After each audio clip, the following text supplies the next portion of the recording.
I'm an interventional cardiologist and PhD candidate, obviously with Prof. Muller and Namasavayam, who'll be here a bit later today. Also, thank you very much to Greg and Sharon for putting on today and these symposia. They're incredibly informative and useful. I've seen Greg's talks on tricuspid valve anatomy 1,000 times to get my head around the topic.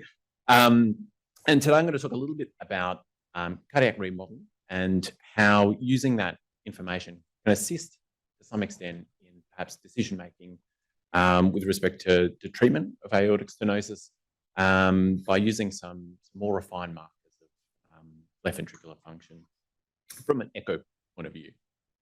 I really love this editorial from Eugene Braunwald, 1990. The most important decision in the management of patients with aortic stenosis or in patients with any valvular lesion is when to refer them for surgical treatment. Still rings true today, albeit with a couple of caveats in that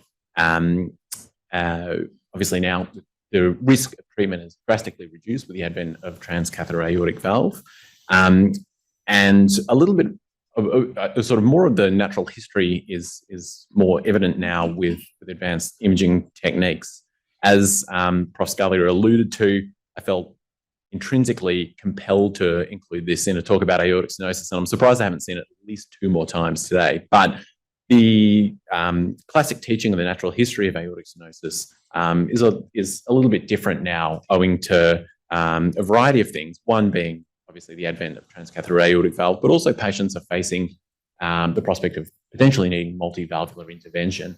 And so ideally, we've got to pick the right time to intervene on someone so that we're not intervening too early and they're going to be exposed to too many downstream procedures. But also, we do want to find the sweet spot in making sure that we can improve their cardiac health or their cardiac function to near normal capacity, rather than waiting for this precipitous drop off this prognostic cliff. And essentially, the guidelines that we have at the moment, which are robust, are really founded on a couple of key principles. And one is the presence of symptoms, obviously our hemodynamic criteria, which we've gone through in detail today, but also left ventricular function. But the only way that we look at really the cardiac response to aortic stenosis in the criteria is with LVEF. And there's a lot more insight to be gained by looking at some of the other chambers and upstream remodeling. We also have heard about the difficulty with symptomatology in aortic stenosis, and patients can have an extraordinarily high gradient despite the absence of symptoms, and vice versa, have a very low gradient despite significant symptoms. So a lot of our meetings are still littered with discussion about who is severe, and the use of ancillary metrics to figure out what is severe is really important. So by having a little look outside the aortic valve and upstream, looking at the left ventricle, left atrium, and the right-sided chambers can help us prognosticate to some extent. So the classical teaching of hypertrophic remodeling in the context of aortic stenosis is that in the context of progressive outflow obstruction, the heart will thicken and compensate by undergoing concentric hypertrophy. Once these mechanisms are exhausted in the face of chronic pressure load, there will be ultimate exhaustion of cardiac capacity to maintain pump status, and this will be followed by reduction in systolic function and death. But there are a couple of interesting observations that have been brought out in the literature in the last couple of decades. And one is that not all of the hypertrophic remodeling that we see in aortic stenosis is physiological. It is discretely different from hypertrophy that we might see in other high afterload states, such as pregnancy or chronic exercise. There are patients that develop pathological hypertrophy characterized by altered calcium handling, subendocardial fibrosis, and irreversible scar. But also some people don't have reliable hypertrophy that you might expect despite really high gradients. We know from early mice study that in pressure-loaded models of mice where hypertrophy is attenuated, you would expect that there would be an immediate decompensation in left ventricular systolic function, but that's not always the case. We've seen today some impressive examples of cases where with gradients of above 100 with preserved systolic function to a point. Oops. The other thing to say is that at the point that we develop reduced systolic function, that's also associated with alterations in flow state that complicate how we actually characterize severe aortic stenosis. So it's no surprise that, as many people will have seen this fantastic paper by the NIDA group a couple of years ago, that the prognosis for patients with moderate aortic stenosis is not particularly favourable at all. There's a couple of mile looking at survival and long-term follow-up of a large group of Australians demonstrating that moderate in the purple line is quite similar to severe, but also patients with mild aortic stenosis don't have a fantastic prognosis, or at least it's not as good as having absolutely none. So how do we more accurately look at how the heart is remodeling? Well, from an echo point of view, strain is a really useful technique. And I was glad to see that Kate had that as the first on her hit list in terms of ancillary metrics to look at aortic stenosis.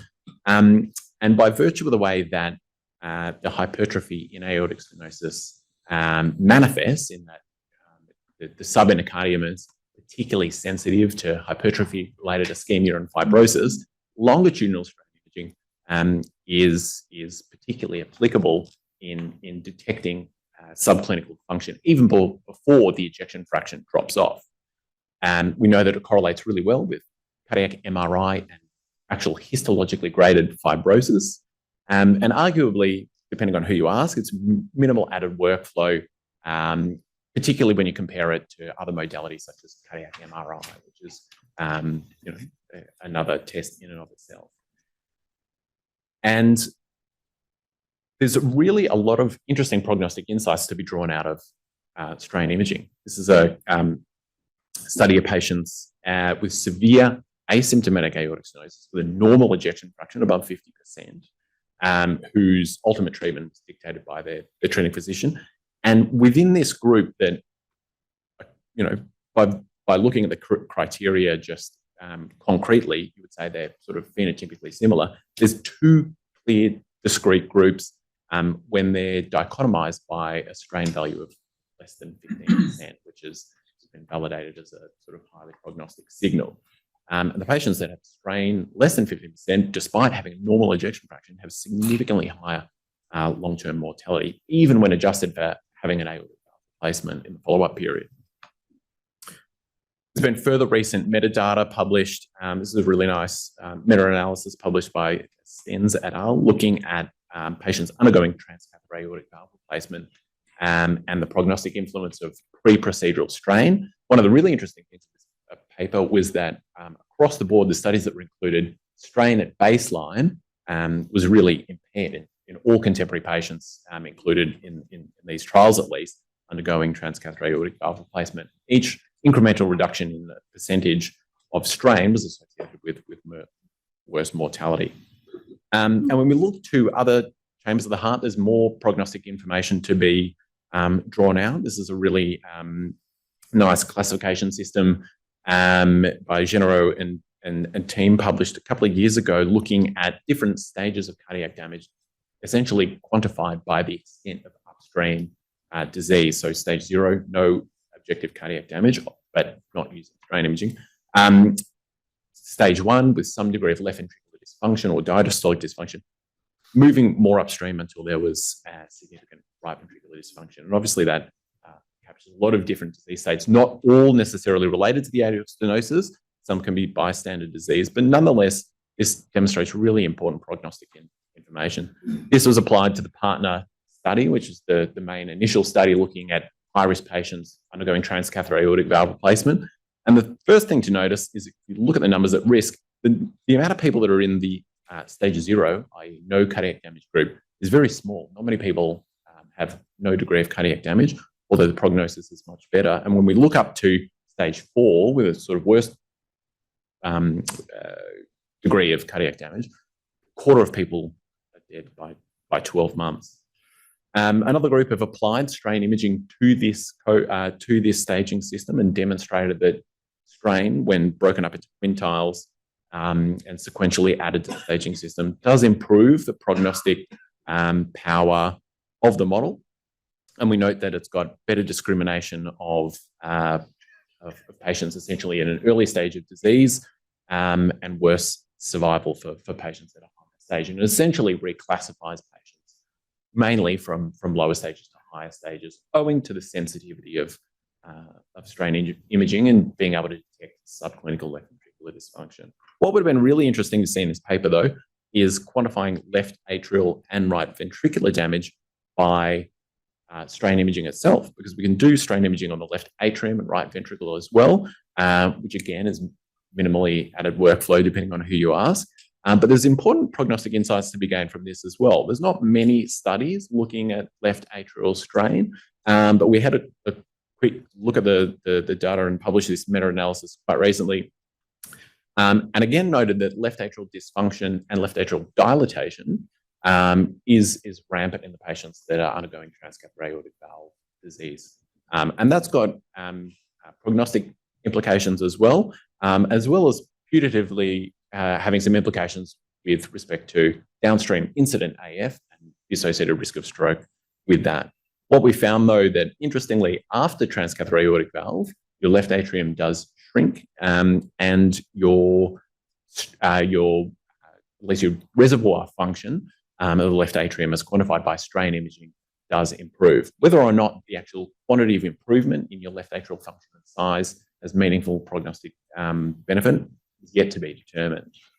But what we do know is that when post-aortic valve replacement, reduction in your left ventricular mass is very prognostically important, but not everyone remodels homogeneously.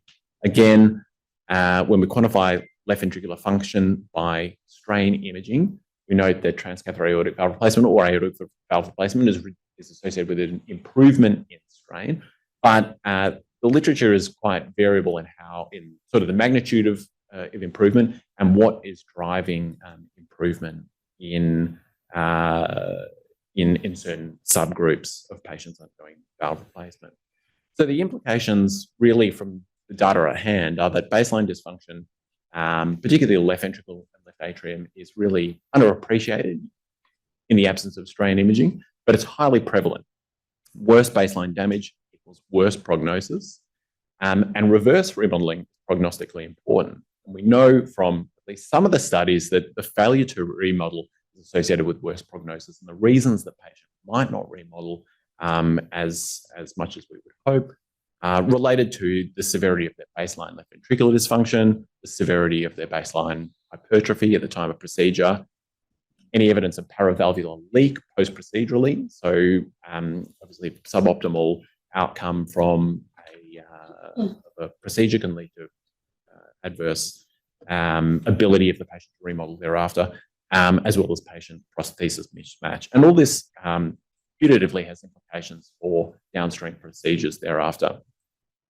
But there are a lot of outstanding questions. I guess one of the main things is how do we use these data? And I guess one of the exciting things about the era that we're living in at the moment and the ability to incorporate a lot of complex multidimensional data with the use of machine learning to predictive algorithms is that we can hopefully draw a lot of more enriched prognostic insights from these information and distill that into really clinically applicable tools, which is what we're working on at the moment.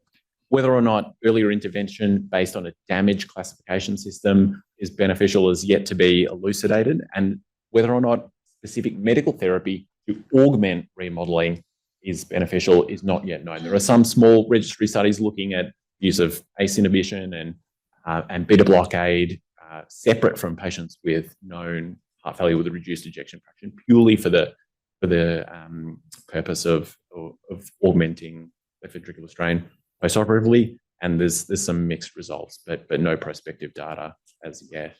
So that was a whirlwind assessment of remodeling, but thank you very much for listening.